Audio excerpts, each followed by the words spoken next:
Today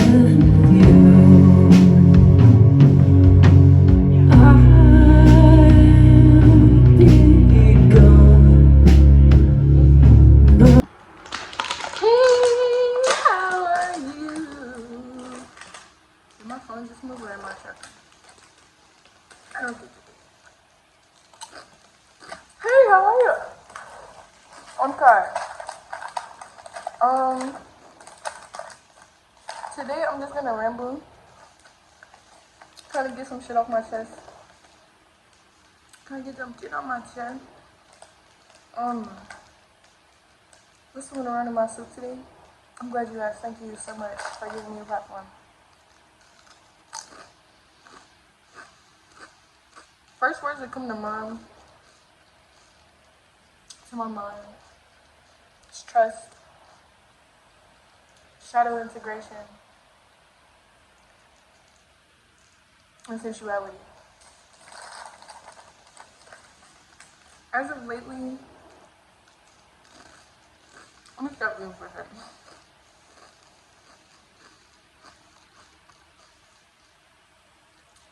As of lately, I've been reconstructing my perception of myself, right? And as I said in another video, like, self-discovery is a never-ending process. Like, it's never, you're never gonna know. It's just an ocean. Except in this rendition of this story, there is no bottom of the ocean, right? As far as like, cause what is self-discovery? It's like, cause you have right now, at least I hope you do, and if not, I hope you come to it eventually, have a sense of self, you know? I feel that, you know, everybody's not born with a sense of self. Of course, it becomes constructed over time. But it's like right now in my life, I'm reevaluating how I perceive myself. And not only that, reevaluating how I treat myself, how I speak to myself, how I think of myself, you know, and it's not just this time of my life. I would say the past 3 years have just been like consciously me just trying, like, completely fucking demolishing who I thought I was. And 3 years ago, I was 17. What an age, right? Think back to when you were 17, if you've been 17 before, like, isn't it a whole different, drastically different version of you? It being 17. I don't know, man. Yeah. I've been really learning how to forgive myself. Whether it be for making mistakes, for having, you know, darker days, darker moments. I've been learning how to forgive myself. And in turn, I'm able to forgive others. It's so much easier to not take things personally, you know, like I'll have moments where I'll think that you know, something somebody did or said was intentionally to, like, hurt me. And at the end of the day, I'm realizing, like, nothing is personal. Nothing. In my system of beliefs, I feel everything is karmic, of vibration, of energy. So, and also just the fact that my system of belief, I say system of belief because I listen to all forms of knowledge and I just take what resonates. I don't take it. I keep it with me, like in my little filing cabinet that can fit in my pocket of different philosophies and bits and pieces of knowledge. I like to think of it as being a buzzard. You know, buzzards will literally pick through trash, will pick through bones to see what they can find and eat. And that's how I've, that's so morbid, but that's how I've been treating my life. Is like through every rock bottom situation, every moment where I felt projected onto, or somebody gave me a bit of knowledge and it sounded like otherworldly or sounded insane. It's like, what can I pull from this? What can I, even in the most hopeless situations or heinous situations, what can I learn from this? And every time it's been something fruitful that I've been able to pull from some everything, you know. And I think that's so important, um, even as it pertains to, you know, self. Because it's like, at the end of the day, I can only remember so much about my experiences right now in this present moment, which means that I can only reflect on so much, you know. There will be memories that I will never experience again. Something I thought about recently was so funny. It was like, I'm not gonna say that. But I realized that there are pieces of my body, this is a side tangent, there are pieces of my body that I will never see. I have not seen. I have not seen, will never see, unless, you know, something outside of myself. But it's just like, you know what I'm saying? Like, and I feel like that even pertains to like who I am. Like, I will always have blind spots as to how I show up in the world. Like, whether I try to be the best version of myself or if I'm just going about my day-to-day life, like, there will always be blind spots. And depending on how you look at it, that can be debilitating. You know, for somebody like me who's learning how to release control, who's learning how to be okay with not knowing, and, you know, just coming from being really hyper vigilant as a kid, like constantly looking for threats, constantly looking for how I can control a situation, whether overtly or not. You know, that's another thing. I think it kind of relates to me trusting myself, because I think through me like surviving as a kid, like I had to do some things that I wouldn't do now. You know, um, and I say I wouldn't do now because one, of course, my situation is different. Things do get better. Things get better. But also just with the fact that like now that I'm aware of more, I don't have to, you know, and I'm an adult, you know. But there are things that I did to get my needs met, both self-deprecating and also hurtful to others. And I think in me trying to be a good person, like of course it does not feel good to hurt other people, at least to me. Some people, that's teach their own, teach their own. But yes, so like of course it doesn't feel good to hurt other people. It doesn't feel good to harm other people. But even then, it doesn't feel good to get shit on. You know, it doesn't feel good to be the only one in the room trying to be a good person. You know what I'm saying? And so I've had to learn with that is like the things that I learned in survival. I don't have to do those things anymore. You know, but protecting myself is not negotiable, right? That darkness is not inherently bad, you know.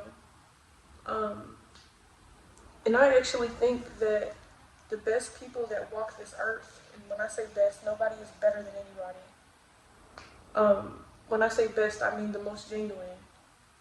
Um, the most genuine, or like your people who have made history, um, or just you're just decent human beings, like who are genuinely decent, like who do good by themselves and others. It's like everybody has a story, you know. Everybody has been hurt and has felt pain, you know, but not everybody deals with it. Not everybody deals with it. Not everybody alchemizes it. Not everybody heals from it. Not everybody can bounce back. And it's not a thing of, oh, some people are just stronger than others. I think it's a thing of course, there's experience. And there's a Janae Icon lyric. Um, Life only gets harder, but you are gonna get stronger, something like that.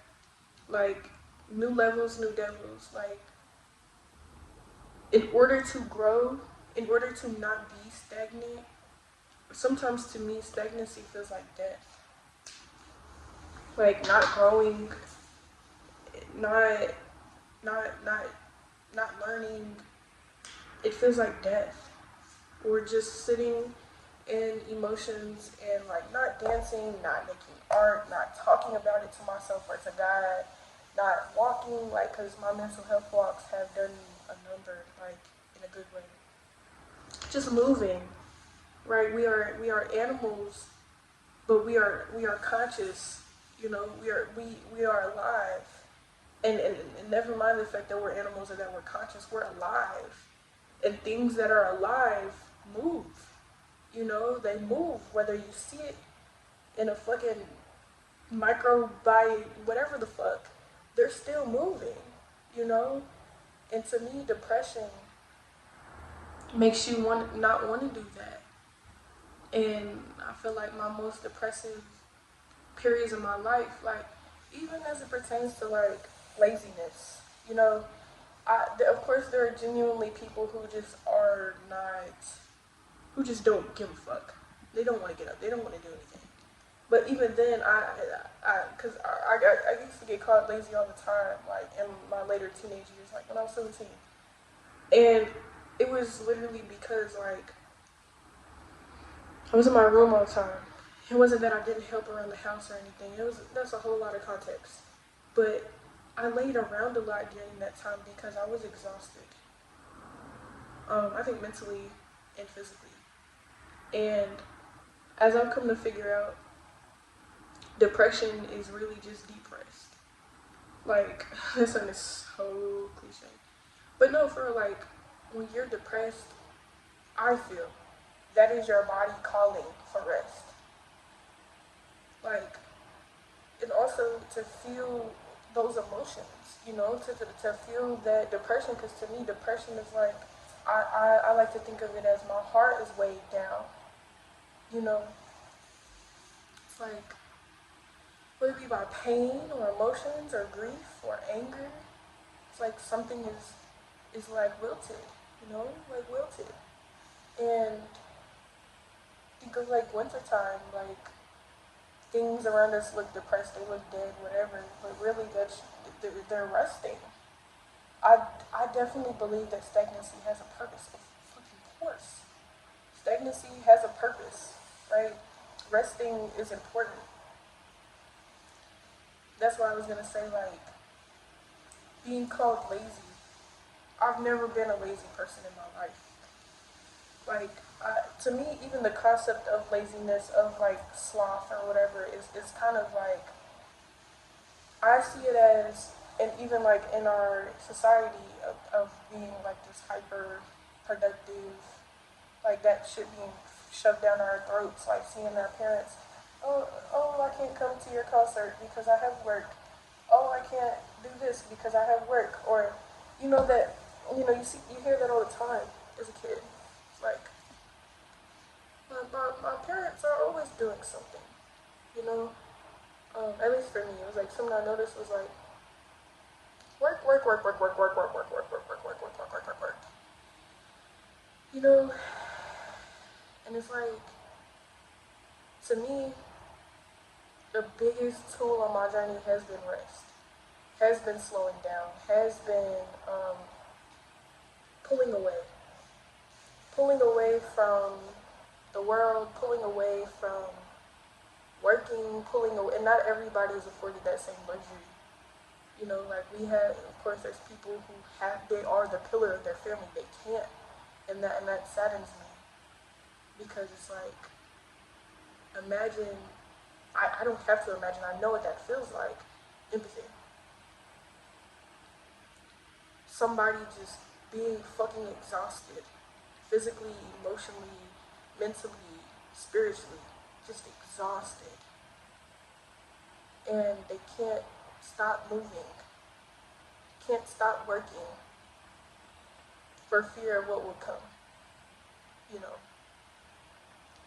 And that sense of hypervigilance is something I carried up until very recently. Like I said, like resting has been a huge tool on my journey. At first, like when I was called to rest and go into hermit mode, I did not understand it completely and even had fought it. I fought rest. No exaggeration. I did not feel safe to sit still, to sit in the quiet, to sit. And it was like, you know what I'm saying? Like just, cause I'm like, okay, I need to prepare for what's next. I don't know what's coming. Okay, I'm laying down. Okay, God, you see me, I'm laying down. Does that count? Okay, can I work now? And it's just like, I had to get over that. Because one thing I realized was that I had equated my sense of self-worth to how productive I was. How much I could get done. How much did I get done in a day? You know, on this like constant coherent hamster wheel. And it's like I had to let that piece of me go, that piece of my identity that was so rooted in what I do, what I get done, what I do for others is where my self-worth is. And it's like, right, you are inherently worthy because you fucking exist. And nobody told you today you are inherently worthy. Wait, that's so specific. Let me tell you. You are inherently worthy because you exist. You are inherently deserving of peace, love, abundance,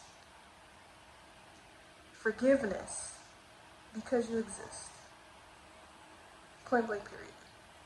You are beautiful just as you are. Right now. Right fucking now.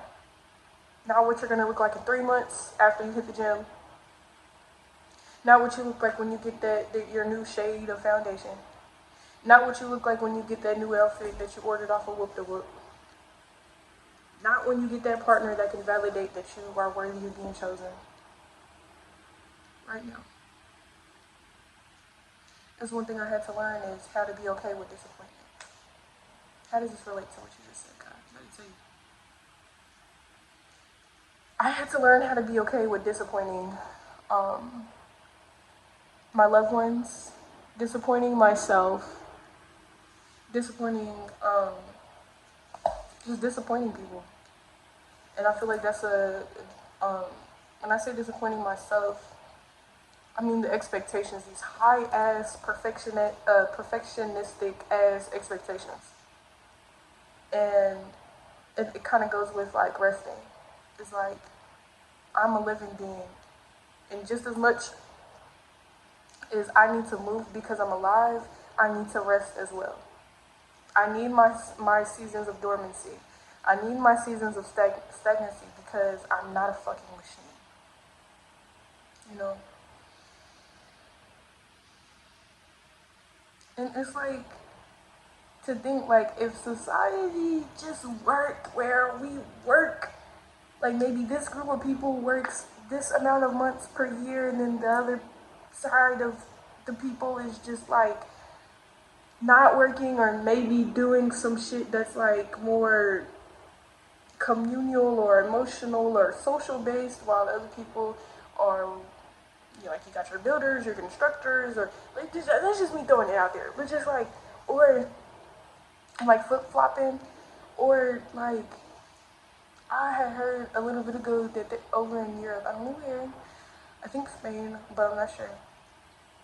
They work like 4 hours. I don't want to say that because I don't know for sure, but like they don't work nearly as enough as we do over here. Like I imagine they work.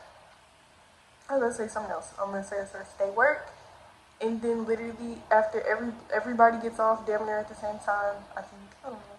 They get off, and then they go out, and they literally party, like together, like in the streets. It's like a fucking parade every day. Like not literally, but like they go out to eat. Very communal, very happy, social. That's the thing about like also is like when I say, oh, what was I gonna say? I was gonna say, I forgot. But like that's what I feel like as it pertains to trust. Oh, that connects. Like other places, like based off of their quality, the quality of life in a society, and how it's gonna determine the functionality of the society's ability to function, right? But also, like, think of like, I had seen something earlier where it was this woman, I forget her name. She had did a study or had like this theory that was rejected many times about evolution before it was like scientifically proven. She was a scientist herself, but where before her discovery, it was that society was, I mean, not society, life and evolution was based off of dominance and perseverance, and in the sense of like, I don't remember word for word. And that's the thing is, I don't like to put out information if I don't know for sure, you know. But her theory was through symbiosis, through interdependence and interconnectedness, that is how cells um, repopulate and I don't know, bro, but basically, do you get what I'm saying? Like, bro, if we could figure out a way to work harmoniously with one another, and that's the thing is like, I feel like people are waiting for something.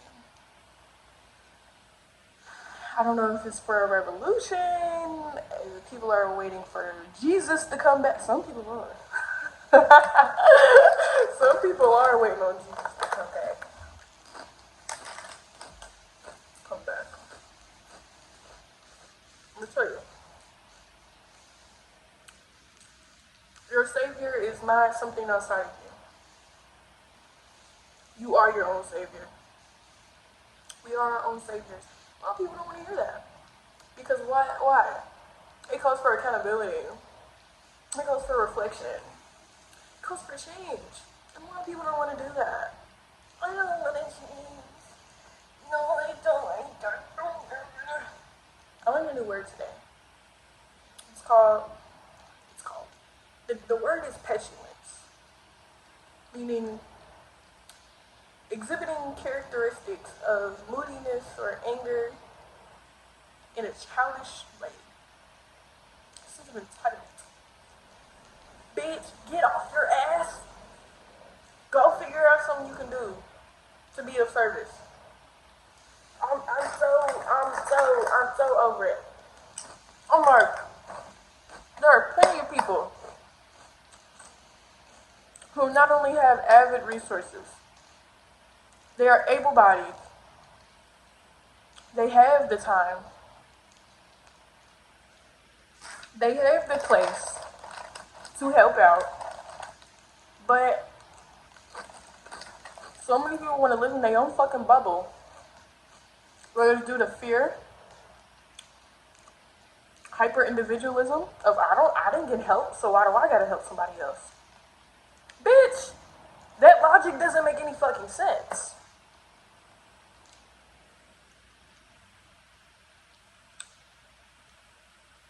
Get off your ass. Swallow your fucking pride, my nigga. Put your ego to the side. We need each other. We need each other, bruh. And trust me, I get it. Like, as a kid, I went through a period where I hated everybody. I went from loving everybody. I swear to God, strangers, random people that I came across who would come over, or when I'm outside or whatever, at a grocery store or whatever, I asked them, hey, are you okay? And granted, I was little as fuck, but like, that was just who I was. Hey, are you okay? Hi. You know? And then I experienced a lot of grief. And by the age of 7, oh my God, I hated everybody. I swear to God, I hated everybody. Everybody. Because I saw how vicious we treated each other. I saw how cruel people were to each other for no reason. For their own internal victim complex. And it pissed me off because I was able to understand it so young and felt like I could do nothing about it. I was angry.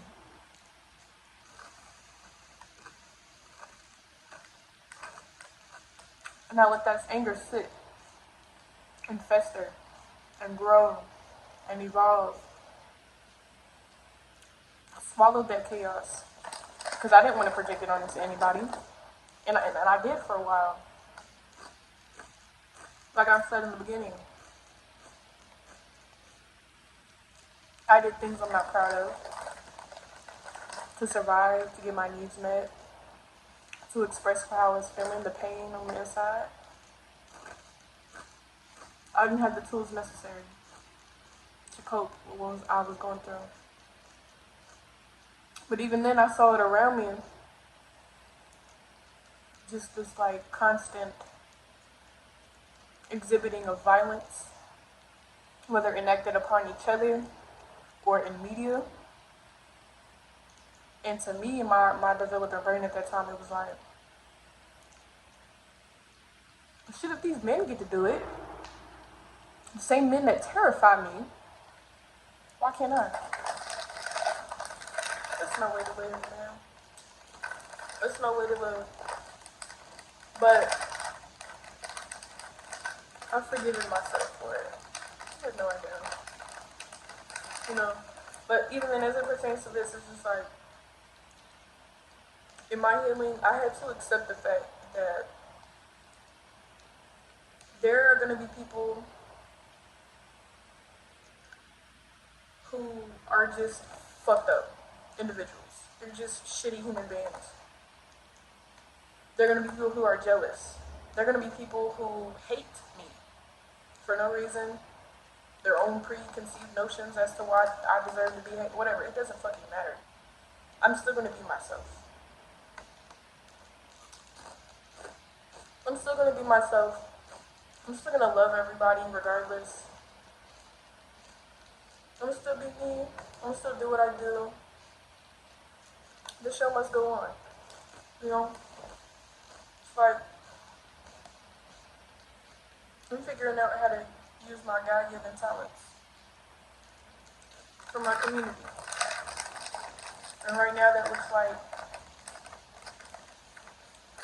holding healing circles and working with children and integrating different little activities of art therapy.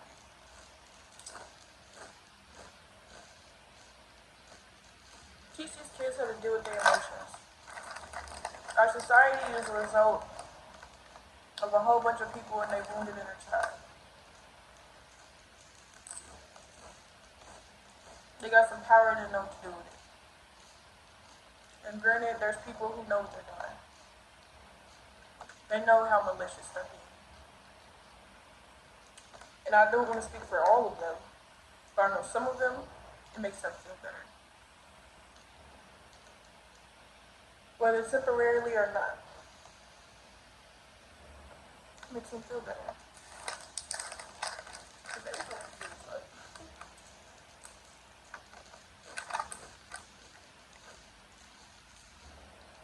But for the people who want to, and granted, darkness isn't all of us. It's just inherent. As a human, as a soul, I have the capability. I'm not gonna say that. That's not the same. I have the capability to do some dark shit if I want to. Free will, right? How would that make me feel? I think that's what we're missing a lot in our world. It's feeling. It's like so many people are so afraid to feel their emotions, to feel love, to feel empathy, to feel for the other person. I've experienced homelessness multiple times in my life. And I think it's interesting how different people would treat you. One based off of how you look. Right? Based off of how you look. How you carry yourself. How you look, how you carry yourself in the setting. I could go sit at a parking lot, say like a Kroger or something. I could go sit there, sit outside the door, whatever, and one person can look at me, say I'm crying or something, and just completely just walk by. And that is so normal. And granted, my emotions would not be that person's responsibility at all. That's a very tame example. But say that I was at a different setting and was crying. Say like I was at their local gym or something. That same person would probably be more inclined to ask me if I was okay. And granted, of course, I mean, I think it's like a sense of familiarity. Like, of course, like I've been there third gym. And this is a hypothetical situation. But it just, you see what I'm saying? It's just like, imagine if I had, or I was at both scenarios, I'm in the Kroger parking lot, but I have different clothes on. Say one day, tattered, no shoes, tattered clothes, no shoes. And then the next day, I'm sitting on the floor. I have a fucking Rolex on and some fancy ass shoes or whatever. Or whatever. Not even just that, but fucking bringing identity politics and shit. Like, there are people, like, why do we treat each other different? I don't know.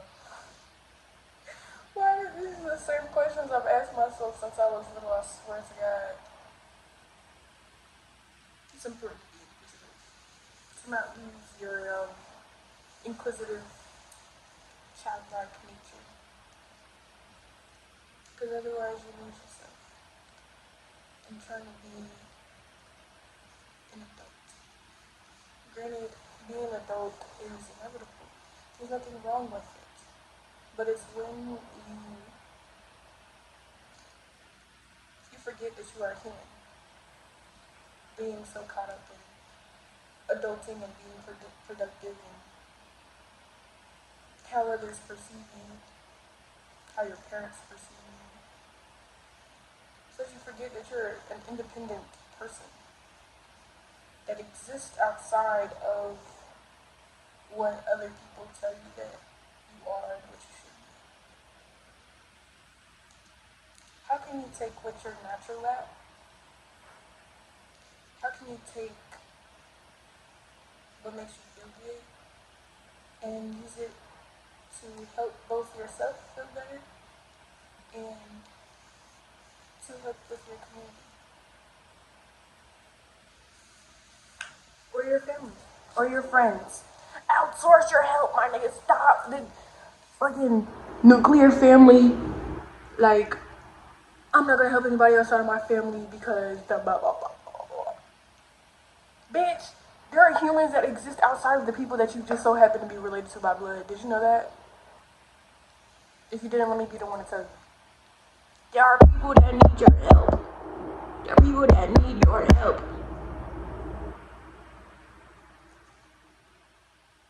You also need yourself. How can you show it better for yourself today? While I'm talking about community, how can you show it better for yourself? Because it starts within. How do you talk to yourself? How do you treat yourself?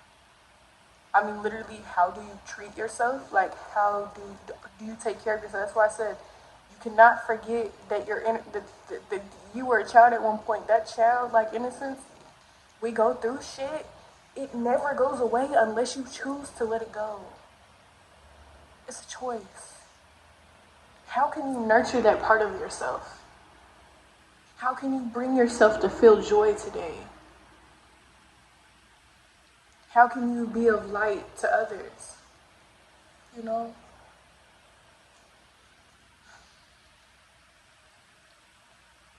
Yes. Revolution will not be televised because it don't start outside. You can protest, you can fucking burn shit and loot shit. It'll get their attention. But are we really, where's the intention? We can do all of that. We can rally, but we first have to we have to remember that we have to go within and work on ourselves. Because how you relate to the outside is based off of how you relate to yourself on the inside. How connected you can be with the outside, how supportive you can be of the outside is based off of how supportive of yourself you are. Think about capacity, think about a cup. Think about your energetic capacity being like a cup. You can't pour from empty. You know, you can't pour from an empty cup.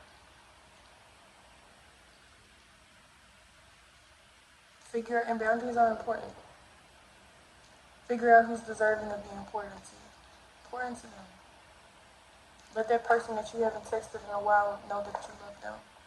Check on that friend that's been giving weird signs and behaviors of maybe having depression. I mean, shit, we all going through it. Check on your funny friends. Check on your friends who have changed, and it's like, oh no, that behavior's a bit. Check on them. Them family members who is there for everybody, the therapist friend, the glue of the family. Check on them. And don't forget about yourself. You are beautiful. You are loved. You are loved.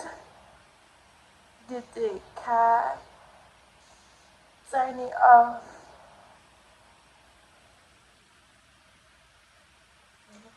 You gonna click off the video? You gonna make me do it? Okay.